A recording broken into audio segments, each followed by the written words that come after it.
Berkoff sur le vif, le réel enfonce la porte.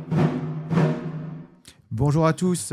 Donc Tocsin avance, mais Tocsin a vraiment besoin de vous pour continuer à parler librement, sans filtre, sans censure et pouvoir développer de nouveaux projets. Nous avons déjà 1500 soutiens et nous en avons besoin de 4000. Donc vous pouvez nous soutenir en allant sur la page toxin-media.fr/nous. Et bonne nouvelle, sur la chaîne Berkoff sur le vif, nous sommes déjà à plus de 150 000 vues par jour. Et en une semaine seulement, une vidéo a franchi la barre des 100 000 vues. Donc nous avons déjà presque 50 000 abonnés, mais ce n'est pas fini. Objectif, plus de 100 000 à la fin du mois. Et c'est pour ça que nous comptons sur vos likes, vos partages, commentez. Et surtout, c'est votre émission. Donc pensez à poser des questions dans le chat, participer. Et donc, c'est pour vous être partie prenante de cette émission. Mais tout de suite, on va l'attaquer. Et on va l'attaquer et on va vous défendre, comme d'habitude, effectivement. Alors, on va commencer par ce qui s'est passé. Alexandre, l'Union européenne a ouvert un nouveau front, je crois. Et effectivement, l'Union européenne ouvre un nouveau front dans la guerre en Ukraine avec la notion de crime d'agression. Mais quelle est cette nouvelle invention, André ? Et voilà, il y avait crime contre l'humanité, il y avait crime contre la personne et génocide, bien sûr, on a beaucoup parlé de génocide, dans guillemets, on en a parlé ici et partout ailleurs.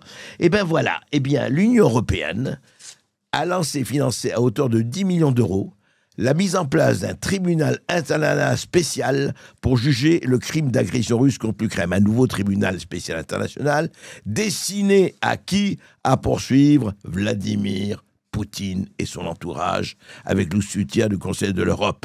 Écoutez ce que disait en juin dernier Volodymyr Zelensky, le président ukrainien. Oui, il faut faire ça. Écoutez ce qu'il disait, Volodymyr. L'accord conclu aujourd'hui pour créer ce tribunal n'est qu'un début. Et nous devons désormais prendre des mesures concrètes pour qu'il fonctionne. Il va falloir du courage politique et judiciaire pour s'assurer que tous les criminels de guerre russes soient jugés, y compris Poutine. Voilà, et voilà Poutine, vous voyez, wanted dead or alive par Zelensky. Et effectivement, l'Union européenne avait Ursula qui pousse sur l'accélérateur, qui appuie sur l'accélérateur. Oui, enfin, on peut se demander si les criminels de guerre ne sont que russes, il n'y a que Poutine, ou il y en a un peu partout. Alors, c'est intéressant de savoir si l'Union européenne, maintenant, alors elle se met complètement d'un côté.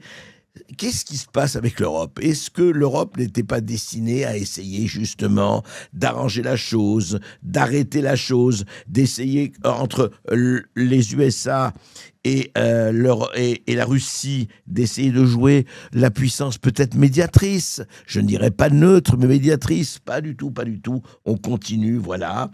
Mai 2025, création du tribunal, accord signé, mise en place, et ça y est. Qu'est-ce que ça va changer à la guerre, à votre avis ? Ben rien. Ça ne va rien changer à la guerre. Et c'est ça le problème, qu'il va y avoir encore, et chaque jour, des milliers de morts et de blessés. Et pourquoi ? Et pour qui ? Et au profit de qui ? On peut au moins se poser la question. En attendant, voilà, on crée des tribunaux, on fait des choses, ça coûte des millions, mais tout va bien dans le meilleur des mondes.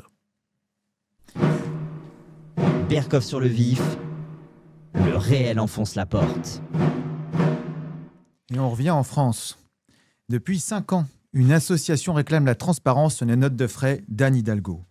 Quel est le déroulé de cette affaire qui a permis au Conseil d'État de clore par une formule très sèche et très opaque, André ? Alors effectivement, le Conseil d'État... Pardon, j'en étouffe, non, n'exagérons rien. Mais c'est intéressant, vous avez vu que Anne Hidalgo, ça fait quelques années qu'on lui pose des questions sur ses notes de frais de voyage, etc. Et elle, non seulement elle n'a pas répondu, elle a fini par répondre et encore, et puis elle a dit « mais je ne suis pas seule ». Et puis elle a fait fuiter, en tout cas ses collaborateurs ont fait fuiter les notes de frais d'énormément d'élus. On pourrait se poser la question, on en a déjà parlé. Mais là c'est intéressant que Conseil d'État dit non, c'est fini la procédure, on n'a rien à demander.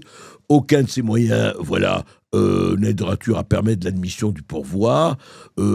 Les factures étaient jugées incomplètes, mais voilà, on peut passer, etc. Alors effectivement, il se dirait que Eh ben, le Conseil d'État est dirigé par M. Didier Tabuteau, qui est passé par tous les cabinets ministériels du PS. Et effectivement, on s'est demandé, on a regardé, M. Didier Tabuteau est président du Conseil d'État. Bien. Il a été où? Eh bien, il a été de 1988 à 91 directeur adjoint du cabinet de Claude Évin, ministre des Affaires sociales et de la Santé, socialiste. De 92 à 93, directeur de cabinet de Bernard Kouchner, ministre de la Santé, socialiste. De 1997 à 2000, il était directeur adjoint du cabinet de Martine Aubry, ministre de l'Emploi et de la Solidarité, socialiste. 2001 à 2002, eh bien, de nouveau directeur de cabinet de Bernard Kouchner, socialiste, voilà. Et il a été nommé vice-président du Conseil d'État le 5 janvier 2002 par décret du président Emmanuel Macron. Voilà, il est président en titre de l'institution, même si chacun sait que le président en titre, c'est le Premier ministre. Oui, mais alors écoutez, c'est peut-être des mauvaises langues qui disent ça, c'est des coïncidences que depuis, près de 35 ans et plus, il a été directeur de cabinet, directeur adjoint de cabinet, directeur de cabinet d'un certain nombre de ministres socialistes. Et alors, c'est pour ça qu'il va être indulgent avec Anne Hidalgo? Non. Oh, vous êtes un peu mauvaise langue de dire ça. Non. Écoutez, le Conseil d'État a décidé qu'il n'y avait pas lieu de poursuivre. Eh bien, il n'y a pas lieu de poursuivre, que les grincheux arrêtent de parler et que les gens passent à autre chose, comme d'habitude.